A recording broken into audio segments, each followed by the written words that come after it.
தெய்வத்தின் குரல் 3ஆம் பாகம். சமூக தனி வாழ்க்கை நெறிகள், பரோபகாரம், அனைவருக்கும் உரிய அஸ்வமேதம். இந்த காலத்தில் இருக்கிற நாம் எல்லோரும் அஸ்வமேத யாகம் செய்ய முடியுமா? இதென்ன கேள்வி? சுவாமிகள் சரியாகத்தான் பேசுகிறாரா என்று தோன்றும். இந்த காலத்திலாவது அஸ்வமேதமாவது பழைய காலத்திலேயே க்ஷத்திரிய வர்ணத்தில் பிறந்த மகாராஜாக்கள் இரண்டொருத்தர் தான் அஸ்வமேதம் செய்ய முடிந்திருக்கிறது. ஒரு ராஜ்யத்து அரசனாக பட்டாபிஷேகம் ஆன பின் சதுரங்க சேனா பலத்தோடு கூட சொந்தமாகவும் வீர தீர பராக்கிரமங்கள் படைத்த ஒரு ராஜாதான் அஸ்வத்தை சகல தேசங்களுக்கும் ஓட்டி அந்த தேசங்களை எல்லாம் ஜெயித்து திக்விஜயம் பண்ணி சக்கரவர்த்தி என்ற விருதத்தை அடைந்து அஸ்வமேதம் பண்ண முடியும். இப்போது நம்மில் யார் அப்படி செய்ய முடியும் என்று தோன்றும். நம்மில் யாராவது அஸ்வமேதம் செய்ய முடியுமா என்று கேட்காமல், இப்படி கேட்டாலே அசம்பாவிதம்தான், நாம் எல்லோரும் அஸ்வமேத யாகம் செய்ய முடியுமா என்று கேட்கிறேனே என்று ஒரே குழப்பமாக தோன்றும். முடியுமா முடியாதா என்பது ஒரு பக்கம் இருக்கட்டும், எதற்காக அஸ்வமேதம் செய்ய வேண்டும்? நம் பதவியையும் பவிஷையும் அது காட்டுகிறதே என்பதற்கா? அஸ்வமேதம் செய்தல் இந்திரலோகம் கிடைக்கும் என்பதற்கா? இதற்காகவெல்லாம் என்றால் அஸ்வமேதம் செய்யவே வேண்டாம்.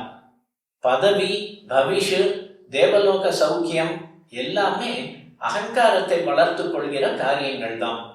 நம்மிடம் கொஞ்ச நஞ்ச ஞானம் கூட சேர ஒட்டாமல் இடைஞ்சல் செய்கிறவைதான். பின் எதற்காக அஸ்வமேதம் என்றால், ஹயமேத சமர்ச்சிதா என்று அம்பாளுக்கு லலிதா திரிஷதியில் ஒரு நாமா சொல்லி இருக்கிறது. திரிஷதி என்பது 300 பெயர்கள் கொண்ட நாமாவளி.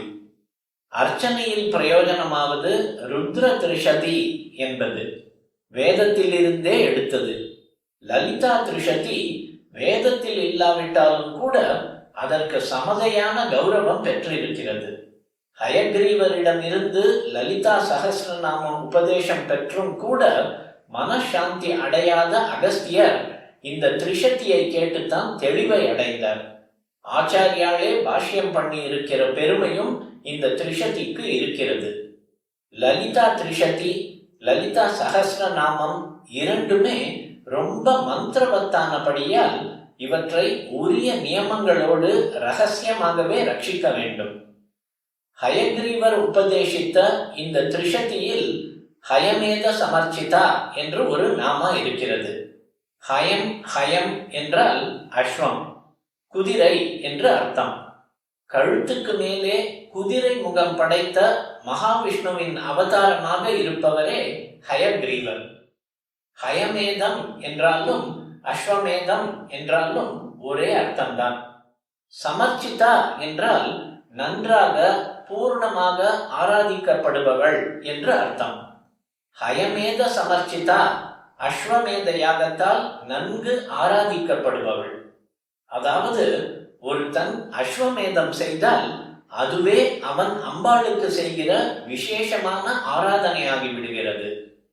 வெறும் யஜ்ஞம் என்றால் அதற்கென புத்திர பிராப்தி, தன லாபம், பதவி, ஸ்வர்கவாசம் மாதிரியான பலன்கள் தான் உண்டு.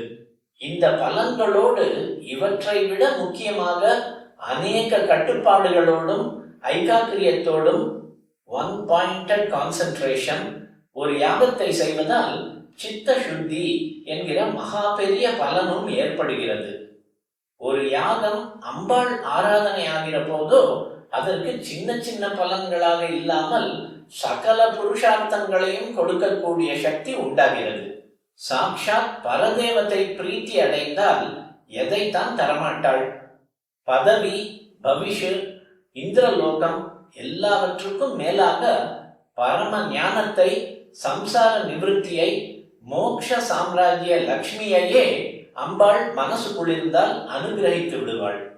ஆனதால் அஸ்வமேதம் பண்ணிவிட்டால் அதனால் அம்பாளை ஆராதித்ததாகி விடுமாதலால் இம்மை மறுமைக்கு வேண்டியதில் பாக்கி இல்லாமல் சகல ஸ்ரேயஸ்களையும் பெற்றுவிடலாம்.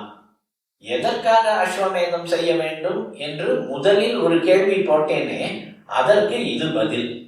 ஆனால் ஒரு சகஸ்ரநாமம், திரிஷதி மாதிரியானவற்றுக்கு நியமங்கள் இருக்கின்றன என்றால், அஸ்வமேதம் செய்வதற்கோ ஏகப்பட்ட கட்டுப்பாடுகள், 1000 தினுசான நியமங்கள், கெடுபிடிகள் சொல்லி இருக்கிறது. இந்த காலத்தில் இதெல்லாம் சாத்தியமே இல்லை. சரி, அப்படியானால் நாம் அஸ்வமேதம் செய்வதற்கே இல்லை என்று விட்டுவிட வேண்டியதுதானா? இல்லை, நம் அனைவருக்கும் சாத்தியமான ஓர் அஸ்வமேதத்தை சாஸ்திரங்களிலேயே சொல்லி இருக்கிறது. ஜீவகாருண்யத்தின் மேல் செய்ய வேண்டிய அநேக பரோபகாரங்களை சொல்லிக்கொண்டே போய் அவற்றுக்கெல்லாம் சிகரம் மாதிரி ஒன்றை சொல்லி அதுவே அஸ்வமேதத்தின் பலனை அளிக்கக்கூடியது என்கிறது.